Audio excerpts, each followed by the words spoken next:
When we see a big organization just failing, spinning its wheels, our first instinct is to find someone to blame, right? We look for the person who messed up, because we assume the system itself is this neutral, rational machine. We think, oh, the machine is fine, it must be the operator. But what if that's just completely wrong? What if we're fundamentally misreading how these things are even built to work in the first place? It really is one of the biggest puzzles, isn't it? Why do good, smart, hard-working people end up in systems that just don't work?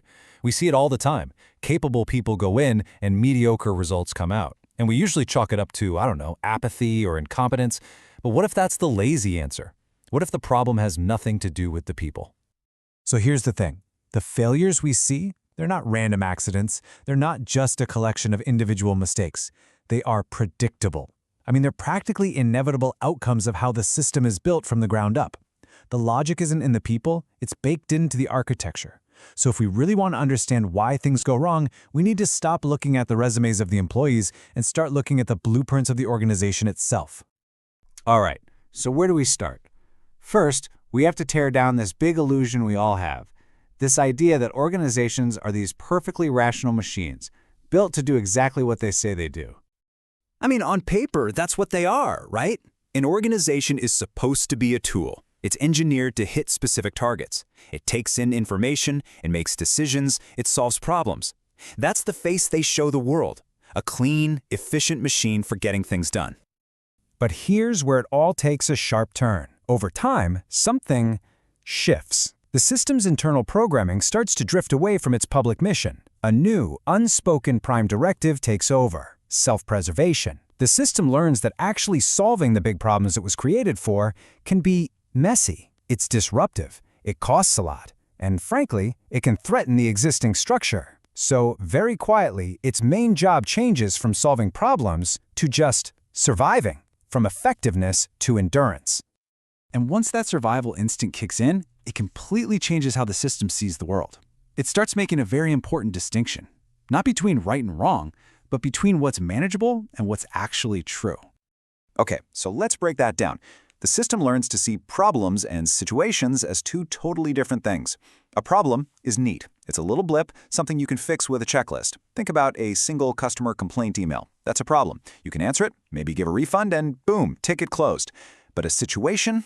That's the messy, tangled web of why you're getting a flood of those emails in the first place. It's the bad product design, the confusing instructions, the poor staff training. You can't just close the ticket on a situation. A situation needs to be understood. And this is where things get really interesting. Because in real life, most of the big, important challenges we face aren't neat little problems. They're messy, sprawling situations.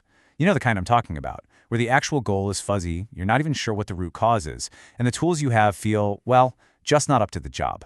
And the thing is, our systems just aren't designed to handle that kind of ambiguity. So what does a system built for certainty do when faced with messy uncertainty? It cheats. It takes that complex situation and pretends it's just a bunch of simple problems. It ignores the flood and focuses on bailing out the water one bucket at a time. It focuses on the symptom, that one email, that one leaky pipe, because hey, fixing symptoms looks like progress. You can use your existing tools, you can count the number of tickets you closed. You look busy. But really what you're doing is avoiding the much harder, much scarier work of asking why the boat is sinking in the first place. Because that might mean you have to redesign the whole boat. Now, in order to keep everyone focused on these small, manageable symptoms, the system needs to create a very specific kind of internal culture. It needs one thing above all else, predictability. And to get that, it has to systematically stamp out the one thing that actually thrives in ambiguity, and that's creativity. And this usually happens in 3 almost textbook stages. First, you get over standardization. Every single task gets broken down into a rigid, step-by-step procedure. There's no room to try something new. Then, a fear of deviation starts to creep in.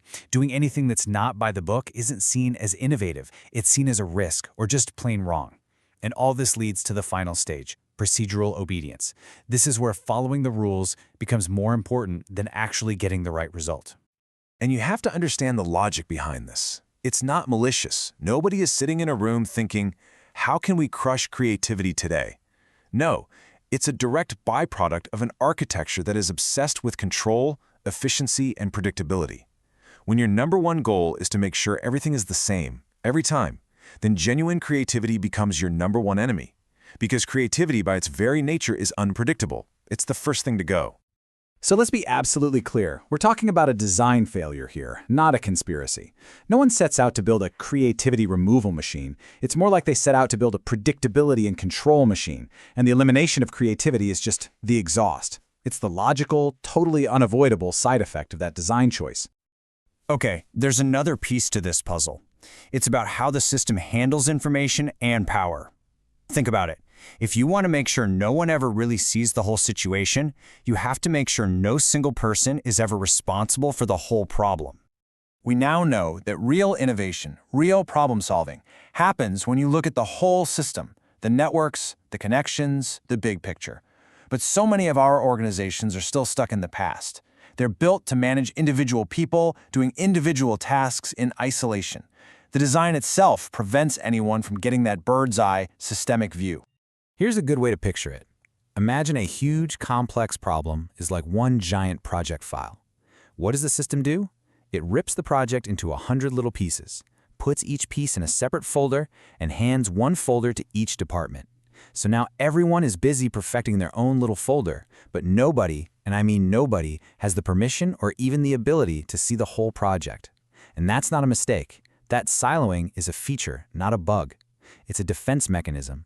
It protects the system from anyone who might be able to see the big picture and try to change things in a meaningful way.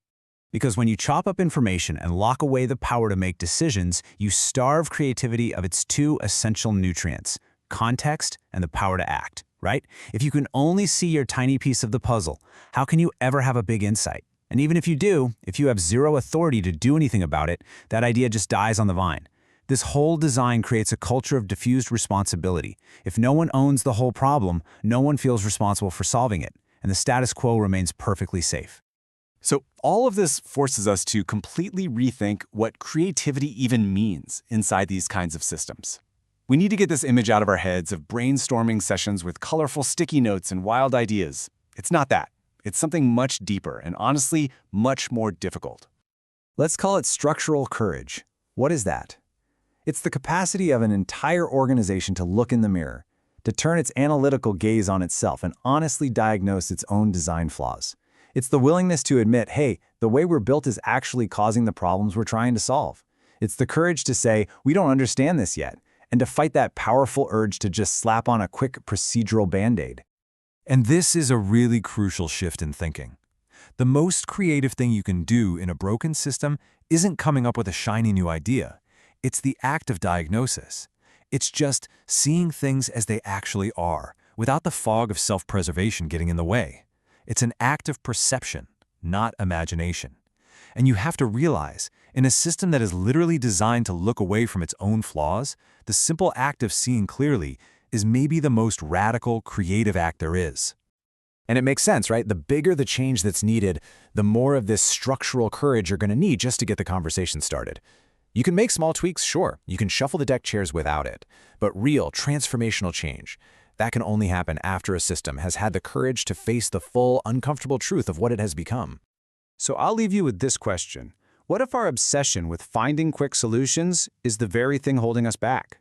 What if the most creative act of all isn't to generate a new idea or to frantically search for an answer, but instead to have the patience and the courage to just let the right problem exist?